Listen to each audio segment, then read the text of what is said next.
She called his name until she stopped. His mother, dying in a hospital ward, asking for her son. He was 40 meters away. He couldn't get up. His legs were broken on a construction site, one of the only jobs that would take him after a man he had never met decided his career needed to end. That man hadn't even been angry. He just knew Jane, and Jane had told him, "Max is in the way." One email, maybe 4 sentences, and on the other end of those 4 sentences, a woman asking for her son who could not reach her. Max had loved Jane with everything he had, woke at 4 a.m. for her, went hungry for her, carried her through school on a bicycle with a bad brake and holes in his shoes. She graduated, got the job, got the man with the glass building, and handed Max's name to someone who knew how to end people quietly. She said he was bad luck. What happened next took everything from him, and then built him into someone she will spend her whole life unable to look at. How much of yourself are you giving to something, or someone, that is not giving back? Keep that with you. This story is about to show you what it costs, and what it's worth. Max was the kind of man who set his alarm for 4 a.m. not because he had to, because someone else needed him to. He wasn't loud about it, didn't talk about it, just did it. Woke up before the sun, ironed his shirt in the dark so he wouldn't wake anyone, ate whatever was left from the night before, standing at the counter, then walked out the door. 2 jobs, sometimes 3. The kind of jobs that don't have names at dinner parties. Stacking shelves, washing cars, deliveries on a bicycle with a brake that didn't always catch. He sent money home to his mother every month, same amount, even when it meant he ate less that week. She called on the 1st of every month, not to ask, she never asked, just to say she got it. He'd say, "Okay, Mama." She'd say, "Okay, son." That was the whole call. There was one thing Max never said out loud, not to his mother, not to anyone. He had never once asked for help. Not because he was proud, because he didn't think he was worth the asking. He figured if he gave enough, that would be the proof, that he was worth keeping around, that he deserved to stay. He had been trying to prove that since he was old enough to work. And then there was Jane. She was finishing her final year when they met, smart, quick, the kind of woman who walks into a room and the room rearranges. Max saw her once, and that was it. No recovery. He wasn't naive about what it would cost. She told him early, school is expensive. Life is expensive. Not as a warning, like weather, just something in the air. Max heard it and nodded. Okay, I'll handle it. He did. Paid her school fees when her family couldn't, covered rent, made sure her phone stayed on, made sure she didn't take the bus when she could take a cab. Small things to anyone watching. Everything to Max. He never complained. Not once.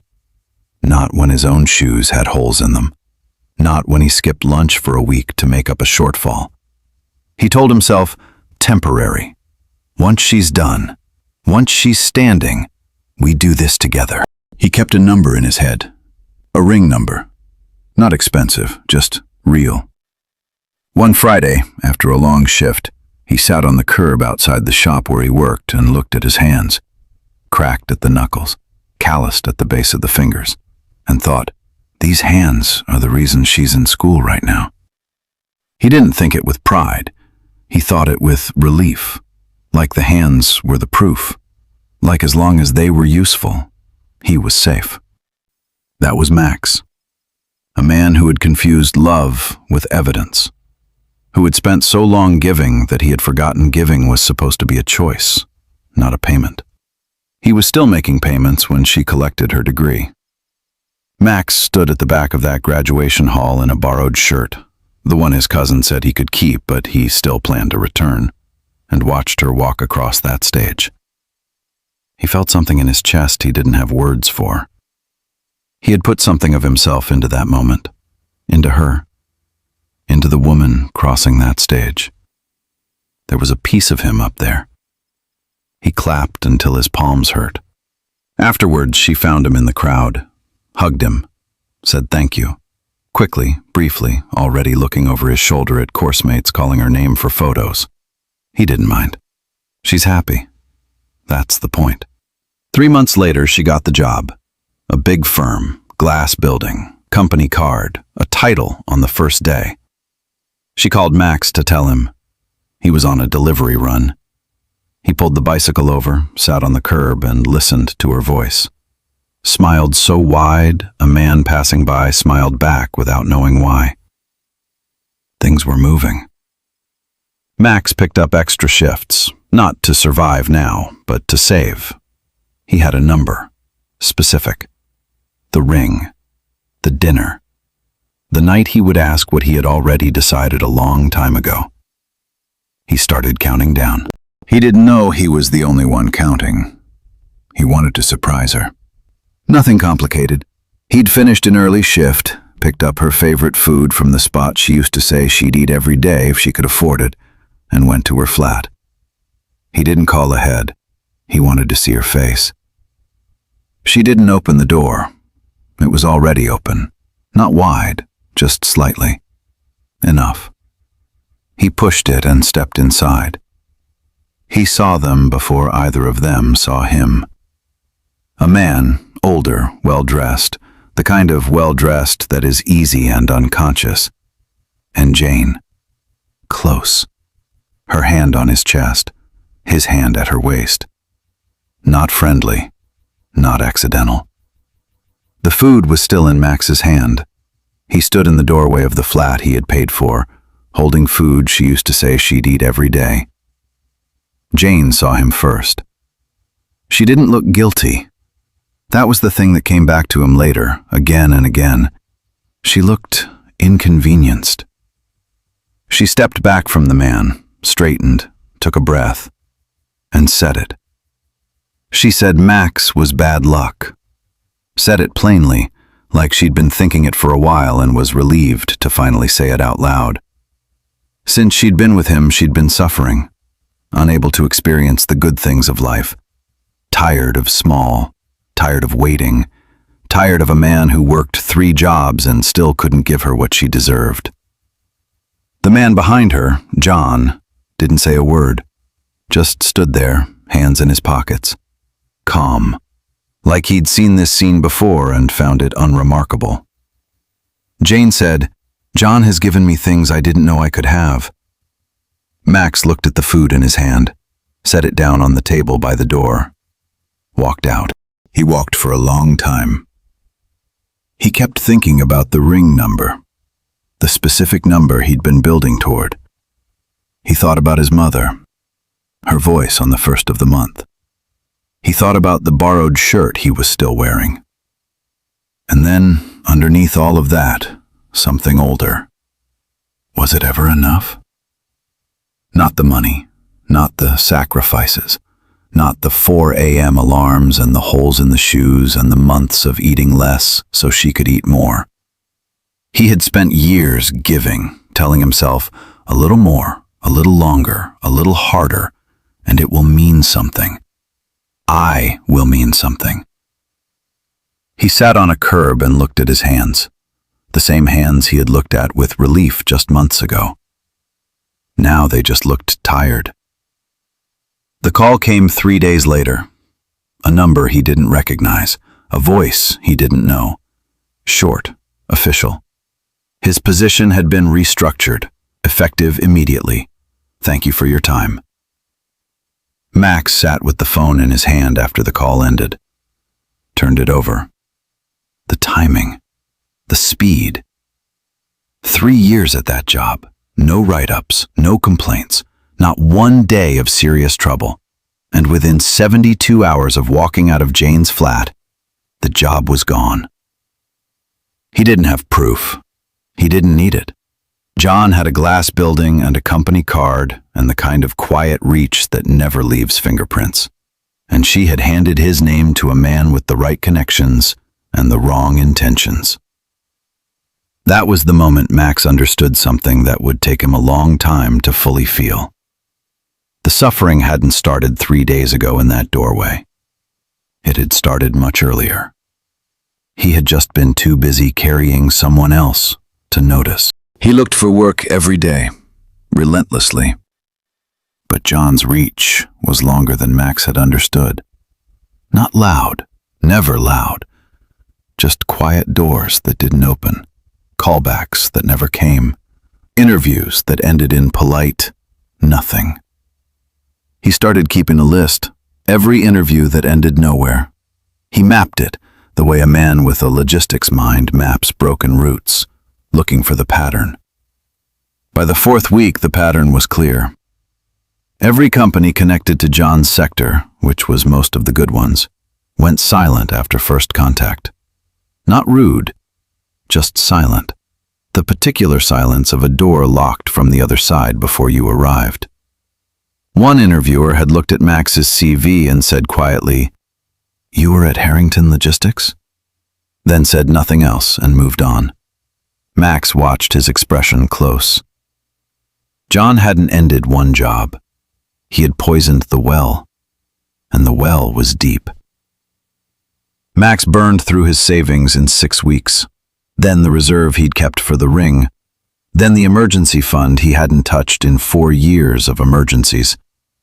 He moved out of his flat, took a room in a compound so crowded you could hear your neighbors breathing. Then couldn't keep that, started sleeping where he could. He took whatever showed up, loading trucks before dawn, washing buses at a depot that smelled like diesel and old water, carrying things, moving things, whatever cost the least dignity for the most return. He sent less home to his mother, then nothing. Then she started calling to ask, which she had never done before, which meant she was in trouble she wasn't saying out loud. He told her, "I'm fine, I'll sort it. Give me a little time, Mama." She believed him. She always believed him. He thought about that sometimes at night. John, sitting in that glass building behind that desk, making 1 call, 2 at most. The kind that takes 4 minutes and costs nothing. And on the other end of those 4 minutes, Max's entire professional life quietly dismantled. Not in anger, not even in malice probably, just the casual ease of a man removing an inconvenience. Max had woken at 4 a.m. for years. John had made a call. And John was winning. Then something shifted. A former colleague, one John's reach hadn't found. A small logistics company that needed a manager. Not senior, not glamorous. Consistent. Real. Max said yes before they finished the sentence. He was good at it immediately. He had always been organized, always reliable.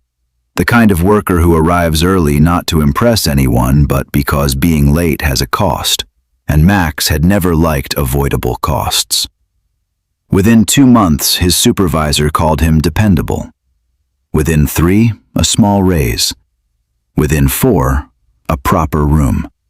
His own. A door that locked.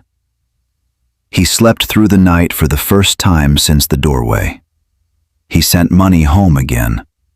Not as much as before, not yet, but real. His mother called on the 1st of the month, and there was more in her voice. Not words, just the sound of weight going down. He told her, "I'm coming back, Mama. I promise." He let himself feel it, slowly at first, then more openly. He started eating properly, started arriving at work with something in his face that wasn't just survival. A colleague made a joke one afternoon, and Max laughed, really laughed, the unexpected kind, and then sat for a moment, surprised by the sound of it. Anyone watching those 4 months would have called it done, the wrong part behind him, A man who had been tested and was coming through. He bought shoes, his first proper pair in over a year, put them on and walked to work and felt, for one specific morning, exactly like himself. He started thinking about the future again. Not the ring, not yet, but something adjacent to it. The possibility of a future worth thinking about.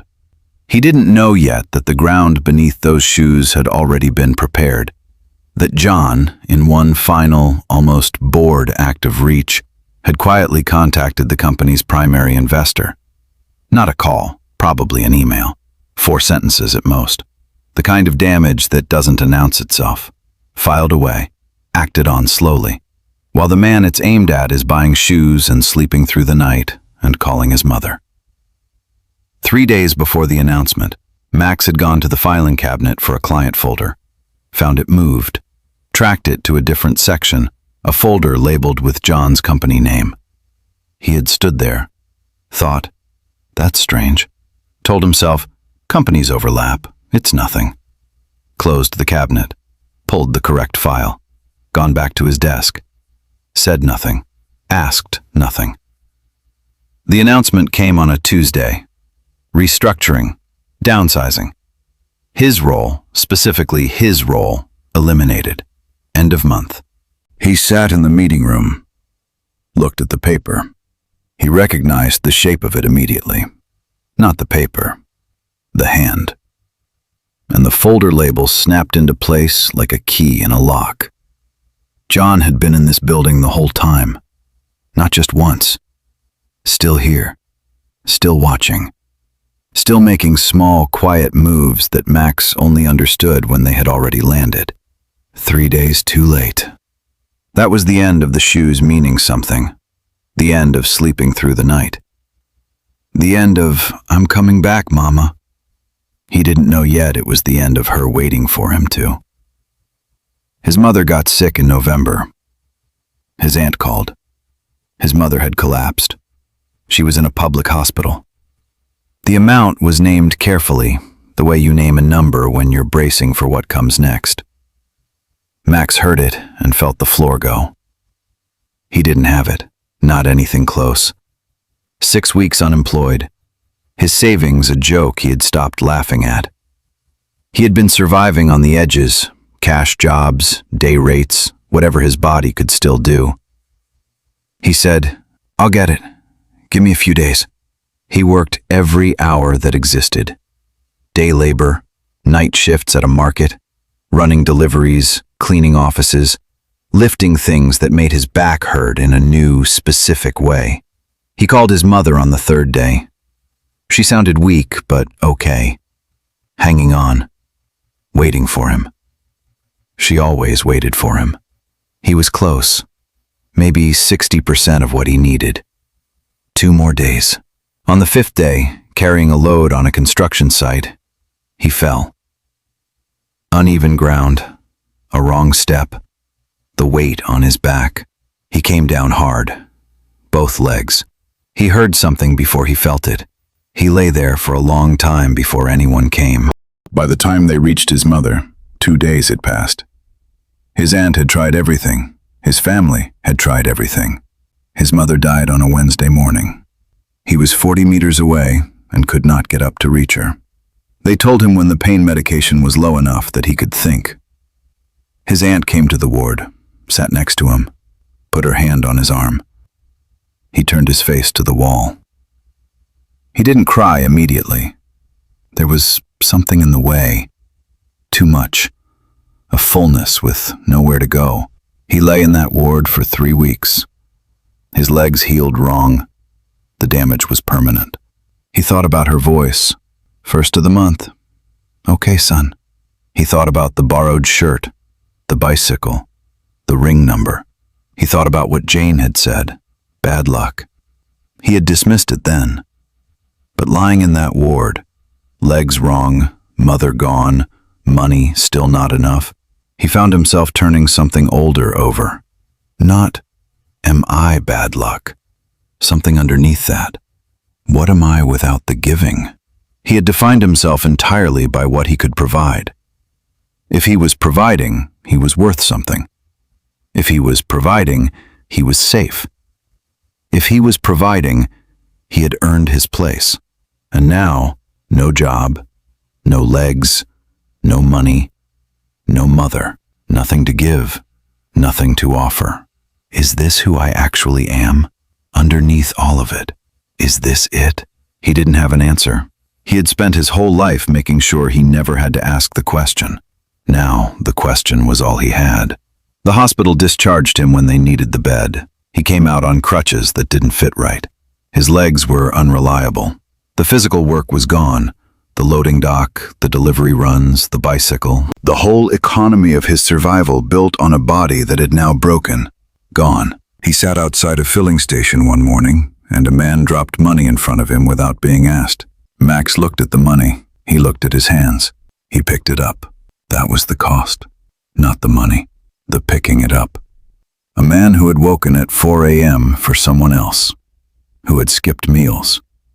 Who had carried a woman through school on a bad bicycle. Who had been building towards something for years. Picking up money from the ground outside a filling station. Because a man with a glass building had sent 4 sentences in an email. Because the woman he loved had said, "You are bad luck." His mother. Gone. He had been 40 meters away and couldn't get to her. The nurse told him she had been asking for him. Had kept asking. Had stopped asking just before the end. He would carry that specific piece of information for the rest of his life. His legs. Not what they were. The loading dock was gone. The runs were gone. The bicycle was gone. The whole economy of his survival. Gone. His name in the industry. 3 years of reliability. Erased by 2 calls from a man who had never done a day of physical labor in his life. Max's name now opened doors to rooms where people were politely waiting to close them. He had done everything a man is told to do. Worked without complaint. Loved completely. Sacrificed without asking to be seen for it. Showed up early, stayed late, sent money home. Built toward the future with both hands in the dark. And a man who sent 4 sentences in an email had taken all of it. That is the thing nobody tells you about being the kind of person who gives everything. The people who take without cost will always win the short game. Because they're not paying anything. You're paying everything. And the world, for a while, sometimes for a long while, does not correct for this. He looked at his hands again. Then he looked at the street. He sat there until the light changed and the city went a different color, and still he sat.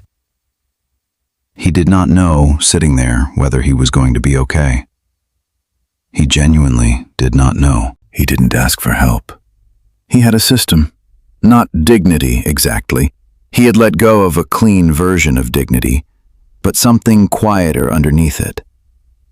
He sat in the same 2 spots, didn't bother people, didn't tell his story, didn't perform suffering.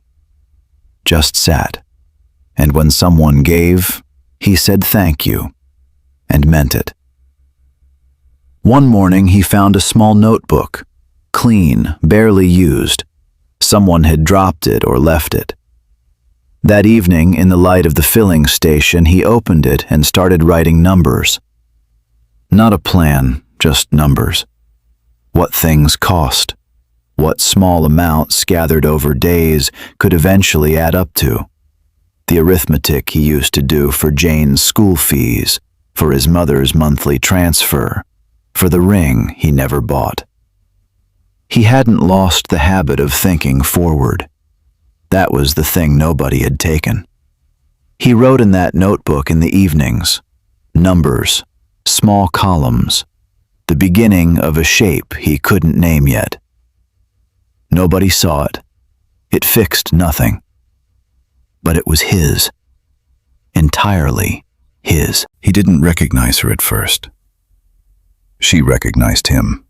Glory had been passing through, visiting someone nearby, taking a different route back. She saw a man on crutches by a filling station, looked twice, looked again. She knew that face. 2 rows behind it in primary school. Had shared a maths textbook with it once. She walked over, sat on the low wall nearby, said quietly, "Max?" He didn't want her to see him like this. The first thing he felt was shame, the instinct to look away. She didn't let him. She sat there and said nothing for a moment. Then, "I heard some of what happened. Not all, but some."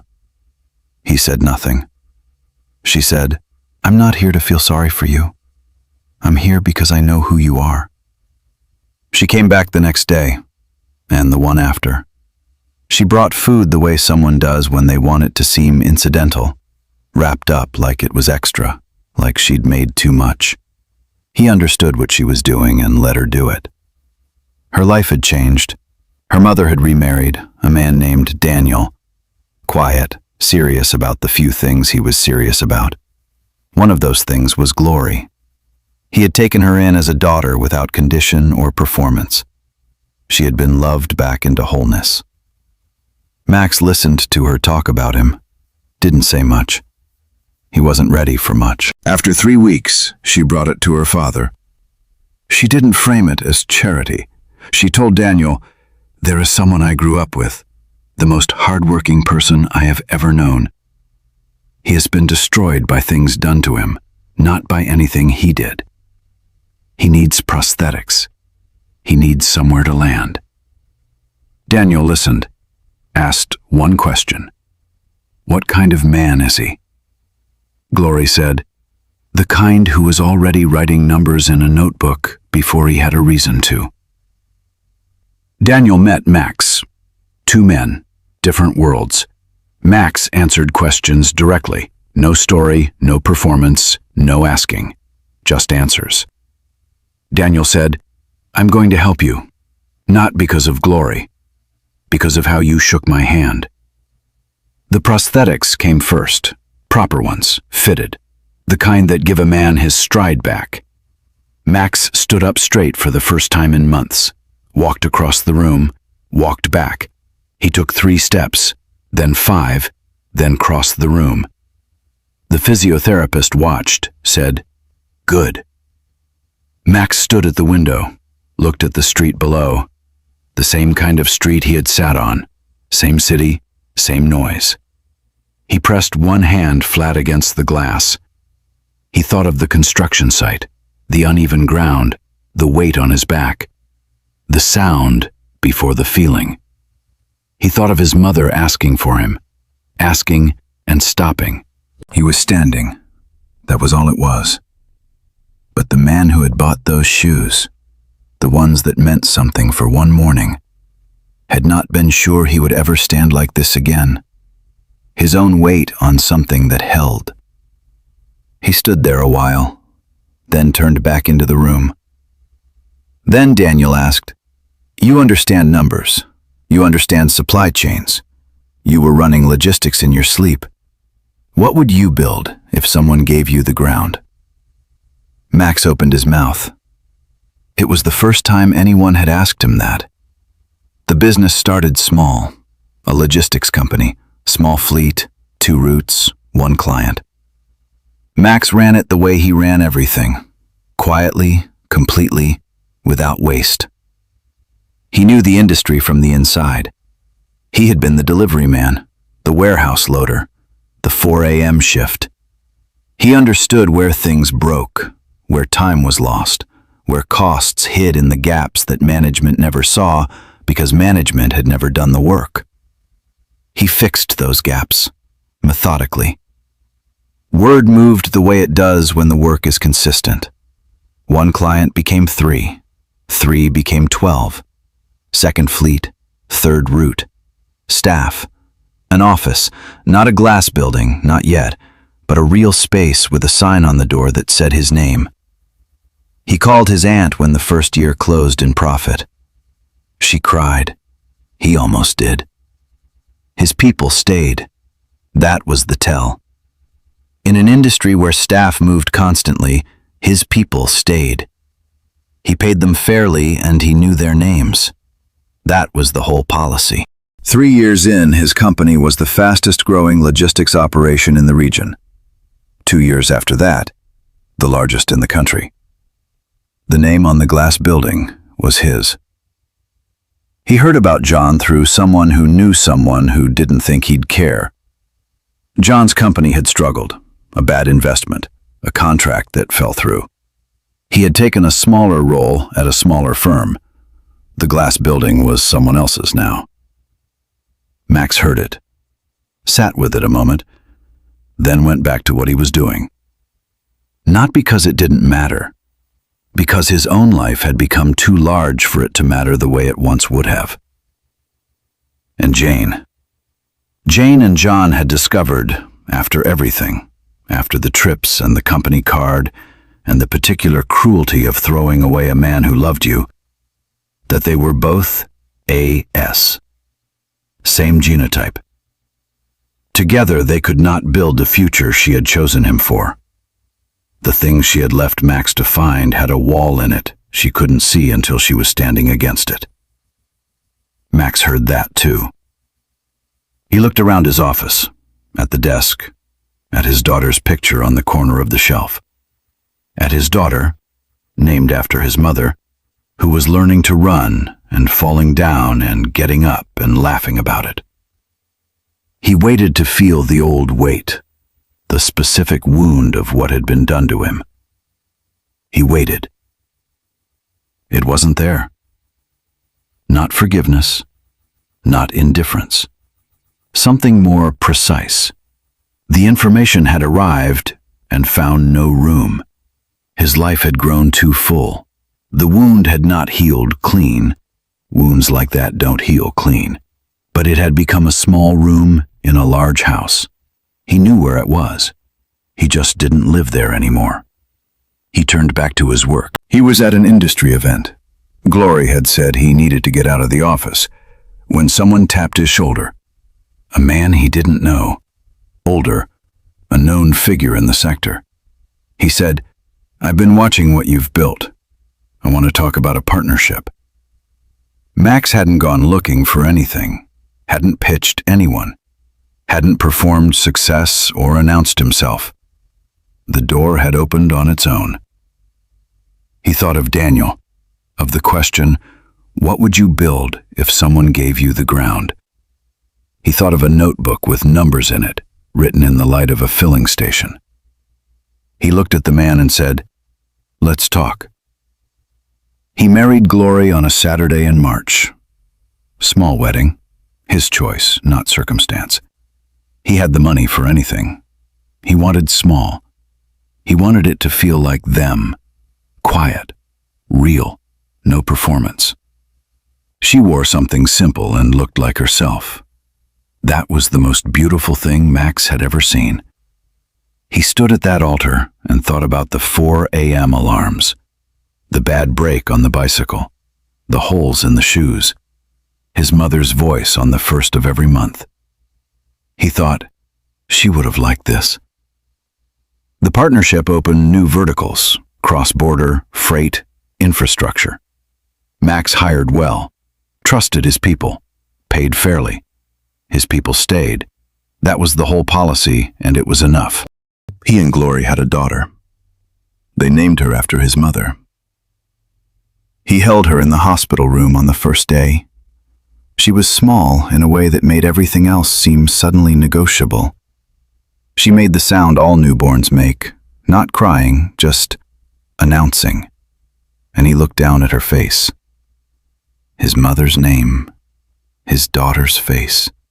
He thought about the ward, the plastic bag, sitting outside the hospital entrance not knowing if he was going to be okay. He thought about the first of every month. Okay, Mama. Okay, son. He stood at the window of the hospital room, same city, same sky, and held this small person who had his mother's name, and breathed in a way he hadn't breathed since before everything broke. Full. Steady. His. He stayed at the window a long time. Glory watched him from the bed, said nothing. Some moments don't need a word put near them. A young man came to his office, asking for an investment. Max had seen 100 pitches. This one was different. Not because of the idea, though the idea was decent, but because of the man delivering it. Young, nervously dressed, his shoes polished with effort but old. He held his folder with both hands. Max looked at him and saw something. He didn't rush him, let him finish every word, asked real questions, the genuinely curious kind, the kind that means, I am taking you seriously. When the young man finished, he looked up and waited. Max said, "How much do you need to start?" The young man said the number, quietly, like he expected to be told it was too much. Max wrote it down, said, "We'll drop the paperwork this week. Come back Thursday." The young man stood up. His hands were shaking slightly. He said, "Thank you. I don't—" He stopped, said, "Thank you." Max nodded, said, "I know." He did know. He had been that man, in a borrowed shirt, holding food he'd bought for someone who didn't want it anymore, looking at a future that had been handed to him and then taken back by someone who never had to pay for the taking. He had been that man on a curb, on a construction site floor, in a hospital ward facing a wall. And he had also been the man who picked up a notebook in the dark and started writing numbers when there was no reason to believe the numbers would ever amount to anything. That was the part the villain never saw. The part that couldn't be reached by a phone call or a restructured position or a name whispered in the wrong room. The part that was always his. He walked the young man to the door, shook his hand, watched him go, went back to his desk, opened his calendar, called Glory to say he'd be home by 7. She said, "Good, your daughter has been asking for you." He smiled, said, "Tell her I'm coming." He hung up and sat for a moment in the quiet. On his desk, his calendar, his daughter's picture, and in the corner of the drawer he never fully closed, a small notebook, worn now, pages full, the one he had started in the light of a filling station when he had no reason to believe the numbers would ever add up to anything. He had never thrown it away. He looked at it for a moment, then opened his calendar, wrote the young man's name in Thursday's slot, and went back to work. Outside the window, the city moved. The same city where he had sat on curbs, carried things that weren't his, picked up money from the ground and felt the cost of it. Same city, different floor. Max never got back what he lost. His mother doesn't come back. The years don't compress. The legs carry their history. Some things taken are taken for good. But the man who made those phone calls, who counted Max out without a second thought, spent the rest of his life watching what Max built, without being invited near any of it. If someone in your life is carrying more than their share right now, silently, the way Max carried it, send this to them. Not because every story ends this way, because they deserve to know that what they're building in the dark is real. Even when the floor is gone, the foundation is still there.